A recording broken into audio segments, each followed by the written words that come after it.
Sou um homem íntegro, ou melhor, sempre acreditei ser.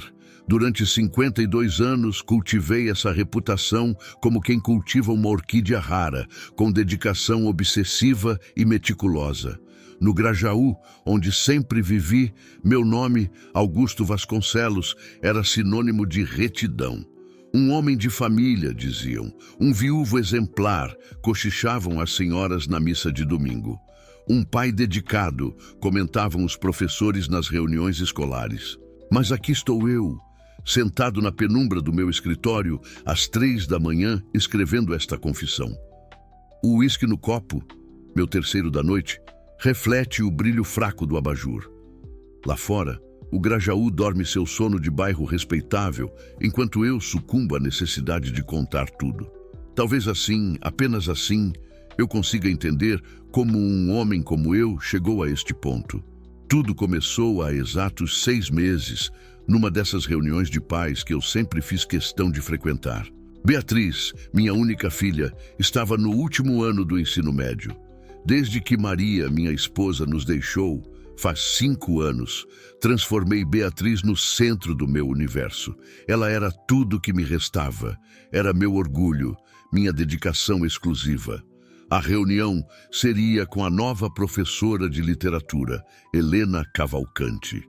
Lembro-me de ouvir o nome pela primeira vez durante o café da manhã, quando Beatriz comentou, com aquele entusiasmo típico dos 17 anos, "Pai, a professora nova é incrível. Ela é diferente de todas as outras." Diferente. Se eu soubesse o peso que essa palavra carregaria, cheguei à escola como sempre, pontualmente. O Colégio Santo Inácio mantinha aquela atmosfera secular, com seus corredores austeros e crucifixos nas paredes. O cheiro de cera e madeira antiga me era familiar como o próprio cheiro da minha casa. Afinal, eu mesmo havia estudado ali, assim como Maria. Dona Mercedes, minha governanta há 30 anos, havia passado meu terno azul marinho naquela manhã. "O senhor está muito elegante", disse ela, com aquela admiração mal disfarçada que eu fingia não perceber. Mercedes era parte da família, uma presença constante que, após a morte de Maria, tornou-se ainda mais indispensável. A sala dos professores estava quase vazia quando entrei.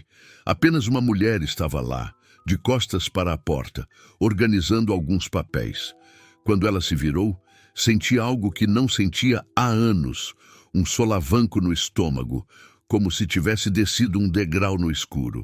Helena Cavalcante não era bonita da forma convencional que os homens da minha idade costumam apreciar. Tinha os cabelos grisalhos prematuros, presos num coque displicente. Usava óculos de armação grossa e um vestido verde musgo, simples, que chegava aos joelhos. Mas havia algo em seus olhos, um brilho de inteligência divertida, quase irônica, que me desarmou completamente. "O senhor deve ser o pai da Beatriz", ela disse, e sua voz tinha uma rouquidão inesperada. "Ela fala muito do senhor." Foi nesse momento que minha tia-avó Carminha, que morava conosco desde a morte de Maria, teria dito uma de suas frases típicas: "Quando o diabo quer nos tentar, ele vem vestido de verde musgo." Carminha sempre teve esse dom para o presságio, para ver a desgraça antes dela acontecer. A reunião transcorreu normalmente. Helena falou sobre seus métodos de ensino, sobre como pretendia preparar os alunos para o vestibular, sem deixar de lado o prazer pela literatura. Mas eu mal ouvia. Estava hipnotizado pela maneira como ela gesticulava, pelo modo como mordia levemente o lábio inferior quando fazia uma pausa para pensar. "O senhor gosta de literatura, Sr. Vasconcelos?" Ela perguntou de repente, me pegando desprevenido. "Augusto", corrigi automaticamente. "Pode me chamar de Augusto." Foi quando nossos olhos se encontraram de verdade pela primeira vez. E naquele instante eu soube. Soube com a mesma certeza com que sei meu próprio nome. Eu estava perdido. "Literatura é perigosa", ela disse com um meio sorriso. "Nos faz questionar tudo que acreditamos ser verdade." Saí da reunião atordoado. No carro, a caminho de casa, me peguei relembrando cada detalhe. O modo como ela ajeitava os óculos, o perfume discreto que deixava no ar, a maneira como suas mãos pequenas e pálidas manuseavam os livros. Em casa, Beatriz me esperava ansiosa por notícias. E aí, pai, o que achou da professora Helena? Parece competente, respondi, sentindo o gosto amargo da mentira. Naquela noite, não consegui dormir. Fiquei no escritório, bebendo mais do que o habitual, tentando entender o que estava acontecendo comigo. Na parede, o retrato de Maria parecia me observar com seus olhos eternamente jovens, congelados no tempo. Do corredor, vinha o rosnar suave do sono de tia Carminha, que sempre dormia com a porta aberta para ouvir se alguém precisa de ajuda durante a noite. Foi quando percebi que estava sorrindo sozinho, relembrando a reunião. Um sorriso idiota, inadequado, que não combinava com minha idade, minha posição, minha história. O que eu não sabia, e como poderia saber, é que aquele sorriso seria apenas o começo. O início de uma queda que mudaria para sempre, não apenas a minha vida, mas a de todos ao meu redor. E agora, 6 meses depois, aqui estou eu, escrevendo esta confissão, tentando entender em que momento exato um homem íntegro como eu começou a se desfazer. Em que momento a paixão, essa palavra que eu julgava inadequada para homens da minha idade, se transformou em obsessão. Mas para entender realmente como tudo aconteceu, preciso contar sobre a segunda vez que a vi. O dia em que descobri que Helena Cavalcante guardava segredos tão sombrios quanto os meus. E como esses segredos estavam, de alguma forma que eu ainda não compreendia, ligados à morte de Maria. O segundo encontro com Helena aconteceu numa terça-feira chuvosa. Lembro-me com precisão, porque era aniversário de morte de Maria. 5 anos se passaram e eu ainda mantinha o ritual. Flores no cemitério pela manhã, depois trabalho até tarde para evitar o jantar silencioso em família, onde tia Carminha invariavelmente começaria suas histórias sobre como Maria era uma santa. Mas naquele dia foi diferente. Quando cheguei ao cemitério São João Batista, ela já estava lá. Helena, parada diante do túmulo de Maria, com um único lírio branco nas mãos. A cena era tão absurda que por um momento pensei estar tendo uma alucinação. Ela vestia preto. Que mulher não veste preto num cemitério? Mas havia uma fita verde musgo em seus cabelos soltos, o mesmo tom daquele primeiro vestido. Senhor Vasconcelos, ela disse sem demonstrar surpresa, como se fosse perfeitamente normal estar ali, no túmulo da minha esposa. O que a senhora... Comecei, mas ela me interrompeu. Conheci Maria, disse simplesmente, na faculdade de letras. Senti o chão sumir sob meus pés.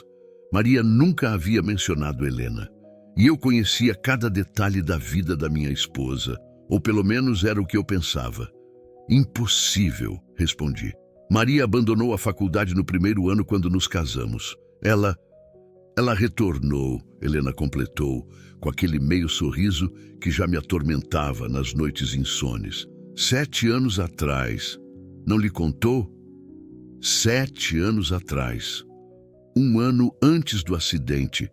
1 ano antes de Maria morrer naquela curva da Grajaú-Jacarepaguá, voltando de uma suposta reunião de trabalho numa noite de chuva. A senhora está enganada, insisti, sentindo uma súbita raiva daquela mulher que ousava manchar minhas certezas. Pergunto ao senhor Augusto, por que uma mulher inteligente como Maria abandonaria a faculdade para se tornar apenas a esposa perfeita? A pergunta ficou suspensa no ar úmido do cemitério. E pela primeira vez em 5 anos, percebi que nunca havia me questionado sobre isso. Maria era a esposa perfeita, a mãe dedicada, era tudo o que precisava ser, ou não. O senhor nunca se perguntou por que ela voltava tão tarde das reuniões de trabalho? Helena continuou impiedosa. Nunca questionou por que ela começou a se vestir diferente, a ler mais, a sorrir sozinha. Memórias começaram a emergir como bolhas num pântano. Maria comprando roupas novas, Maria passando perfume para ir ao curso de contabilidade. Maria ao telefone falando baixinho. "Por que está me dizendo isso?" Perguntei, a voz embargada de uma emoção que não sabia nomear. "Porque sua filha..." Helena fez uma pausa significativa. "Beatriz me lembra tanto Maria naquela época. A mesma sede de conhecimento, a mesma inquietação mal disfarçada. Foi quando tia Carminha apareceu, mancando com sua bengala pelo caminho de pedras. Ao ver Helena, deixou escapar um grito abafado. "Você!" exclamou, fazendo o sinal da cruz. "Sabia que este dia chegaria. Maria me avisou." Helena apenas sorriu, depositou o lírio sobre o túmulo e se afastou, seus saltos fazendo um ruído rítmico contra as pedras molhadas. "Carminha!" Me virei para minha tia-avó. "Do que você está falando? Como conhece essa mulher?" Mas Carminha já estava tendo um de seus ataques. "As cartas", murmurava, agitada. "As cartas que ela mandava para Maria. Eu as guardei todas. Sua esposa era uma... Uma o quê, tia?" Exigi, segurando seus ombros ossudos. "Uma mulher infeliz, Augusto." Respondeu com uma lucidez repentina. "Como todas nós que sufocamos nossos desejos para manter as aparências." Naquela noite, não consegui trabalhar. Voltei para casa e fui direto ao quarto que pertencera a Maria. Tudo permanecia intocado. Suas roupas no closet, seus cremes na penteadeira, seu perfume ainda pela metade. Beatriz às vezes dormia ali para sentir o cheiro de mamãe, dizia. Comecei a vasculhar gavetas, armários, cada canto que pudesse esconder as tais cartas. Foi quando encontrei no fundo falso da última gaveta da cômoda um caderno de capa preta. Era um diário. A primeira entrada datava de 7 anos atrás. Hoje a vi novamente. Helena. Os anos não mudaram seus olhos, seu sorriso, sua capacidade de fazer meu coração disparar como uma adolescente. Voltei à faculdade não pela literatura, mas por ela. Sempre por ela. Fechei o diário com violência. Na parede, o crucifixo que Maria tanto zelava parecia me julgar. Do corredor, veio a voz de Mercedes. "Senhor Augusto, a professora Helena está ao telefone. Disse que é sobre a Beatriz." Naquele momento, olhando para o diário em minhas mãos e ouvindo a voz rouca de Helena, através do telefone que Mercedes segurava, entendi que estava prestes a descobrir muito mais do que gostaria sobre minha esposa morta. E o pior, entendi que mesmo assim, mesmo sabendo que Helena havia sido importante na vida de Maria de uma forma que eu ainda não compreendia totalmente, eu a desejava. Desejava com uma intensidade que me envergonhava e excitava na mesma medida. "Senhor, Augusto." A voz de Helena no telefone tinha aquela rouquidão característica. "Precisamos conversar sobre Beatriz e sobre Maria." Marcamos um encontro no café da antiga livraria do bairro. Escolhi o lugar propositalmente. Era público o suficiente para manter as aparências, mas discreto o bastante para uma conversa reservada. Enquanto dirigia até lá, as palavras do diário de Maria martelavam em minha mente como uma obsessão. Helena me faz questionar tudo. O casamento, a maternidade, as escolhas que fiz. Às vezes olho para Beatriz e me pergunto se fiz a escolha certa. Se ela... O resto da frase estava borrado por algo que parecia ser uma lágrima antiga. Helena já estava lá quando cheguei, sentada num canto afastado. Um exemplar de Senhora, de José de Alencar, aberto sobre a mesa. Ela ergueu os olhos quando me aproximei e havia algo diferente neles. Uma tristeza, talvez, ou culpa. "Sua filha encontrou as cartas", disse sem preâmbulos. Senti o sangue gelar. "Que cartas?" "As que trocamos, Maria e eu. As que sua tia Carminha escondeu, mas não teve coragem de destruir." "Por quê?" Foi tudo que consegui perguntar. Porque Beatriz não é sua filha, Augusto. É minha. O café em minha xícara tremeu. Lá fora, um trovão cortou o céu do Grajaú como uma navalha. Impossível, murmurei, mas as peças começavam a se encaixar com uma clareza dolorosa. Maria e eu nos conhecemos na faculdade. Éramos jovens, apaixonadas. Ela engravidou através de inseminação artificial. Mas sua família, a pressão social... Você apareceu como a solução perfeita, o marido ideal que aceitaria uma gravidez fora do casamento desde que acreditasse que o bebê era prematuro. Lembrei-me do nascimento de Beatriz, apenas 6 meses após o casamento. Maria era prematura, todos diziam. É comum na família. Por que voltou? Perguntei, a voz embargada. Depois de tanto tempo... Maria me procurou. Disse que não aguentava mais viver na mentira. Queria contar tudo, recomeçar. O acidente... Helena fez uma pausa, seus olhos marejados. Não foi um acidente, Augusto. Ela estava vindo me encontrar naquela noite. Naquele momento, Mercedes entrou na livraria. Seus olhos encontraram os meus, e havia algo de selvagem neles. Ela sempre soube, percebi. A governanta dedicada, apaixonada em silêncio pelo patrão, guardando um segredo que poderia destruir tudo. Não deixarei que destrua esta família, Mercedes disse a Helena, aproximando-se de nossa mesa. O senhor Augusto não merece, Beatriz não merece. Beatriz merece a verdade, Helena respondeu serena. Como prova, ela tirou da bolsa um envelope. Dentro, uma foto antiga. Ela e Maria, jovens, sorridentes, abraçadas em frente à faculdade. E uma carta, datada da véspera do acidente. Minha Helena, hoje contarei tudo ao Augusto. Não posso mais viver nesta mentira. Beatriz merece saber quem realmente é e eu mereço ser feliz. Me espere no nosso lugar de sempre, para sempre sua, Maria. A senhora matou ela? Mercedes explodiu subitamente. Foi a senhora quem sabotou os freios do carro.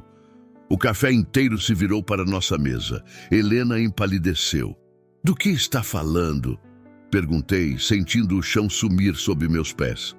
Eu vi! Mercedes continuou tremendo. Vi quando a senhora mexeu no carro naquela tarde. Pensei que fosse apenas mais um encontro como os outros. Não sabia que Dona Maria iria... que ela... Helena se levantou bruscamente. Não, eu amava Maria. Jamais. Foi quando Beatriz entrou na livraria. Nossos olhares se cruzaram. Eu, Helena, Mercedes e minha filha... Não, a filha de Helena. Estava segurando mais cartas nas mãos. Pai, ela disse, a voz tremendo. Ou devo dizer, tio. O silêncio que seguiu foi ensurdecedor. Lá fora, a chuva começava a cair, impiedosa, como naquela noite de 5 anos atrás. E então, tia Carminha apareceu na porta da livraria, apoiada em sua bengala, segurando um último envelope ainda lacrado. Está na hora, disse a velha senhora, de vocês conhecerem a última carta de Maria, a que ela escreveu para mim, revelando o maior de todos os segredos. Tia Carminha mancou até nossa mesa, apoiada em sua bengala de madeira escura. O envelope em suas mãos tremia levemente. A chuva lá fora agora era torrencial, transformando as vidraças da livraria em cascatas turvas. Antes de abrir esta carta, disse a velha senhora, vocês precisam saber que Maria confiou a mim não apenas seus segredos, mas também sua confissão final. Beatriz se aproximou, ainda segurando as outras cartas. Seus olhos, que agora eu percebia serem idênticos aos de Helena, estavam marejados. O que mais pode haver para confessar? Perguntei, exausto.